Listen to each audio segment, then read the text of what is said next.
Israel Hamas युद्ध के बीच Gaza में अब ऐसा लग रहा है कि हमास इजरायली फौज पर भारी पड़ रहा है, क्योंकि आईडीएफ के गाजा में भारी तबाही मचाने के बावजूद हमास कमजोर नहीं पड़ा है, बल्कि वो और दोगुनी ताकत से इजरायली सेना पर भीषण हमले कर रहा है। और इन हमलों का नतीजा ये निकला है कि गाजा के कई इलाकों में इजराइल ने अपनी कई बटालियंस और ब्रिगेड्स को वापस बुला लिया है।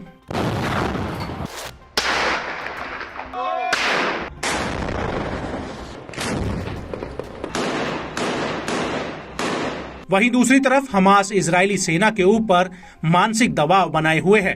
वो लगातार अपने हमलों का बाकायदा वीडियो रिकॉर्ड करके जारी कर रहा है, जिसमें हमास के इन भयानक हमलों को साफ देखा जा सकता है। और अब इसी कड़ी में हमास ने एक और वीडियो जारी किया है, जो उत्तरी गाजा के बैत हन्नून का बताया जा रहा है। इस वीडियो में साफ दिख रहा है कि कैसे हमास का एक लड़ाका बाज की तरह पहले दूर खड़े इजरायली सैनिकों पर घात लगाता है और फिर उसके बाद स्नाइपर राइफल से उनके ऊपर ताबड़तोड़ गोलियां दाग देता है। और इस हमले में आईडीएफ का एक जवान नीचे गिर जाता है, जबकि अन्य सैनिक वहां से भाग खड़े होते हैं। उनमें से कुछ सैनिक जमीन पर गिरे हुए जवान को बचाने की कोशिश करते हैं, लेकिन हमास का ये लड़ाका उन सैनिकों पर दनादन फायर कर देता है।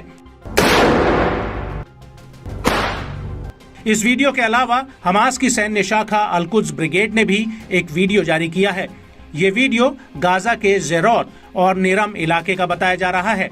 यहाँ पर अल-कुद्स के दो लड़ाके एक पेड़ के पीछे छिपकर एक लॉन्चर में पहले तो कई रॉकेट्स भरते हैं और फिर इन रॉकेट्स को दिन ढलते ही आईडीएफ पर दाग देते हैं।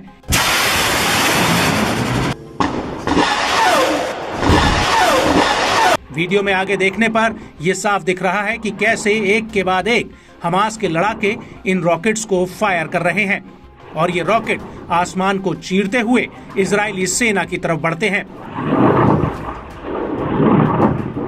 हालांकि अल-कुद्स के इन हमलों को लेकर इजरायली सेना ने कोई प्रतिक्रिया नहीं दी है और न ही ये साफ हो पाया है कि इन हमलों में आईडीएफ को कितना नुकसान हुआ है।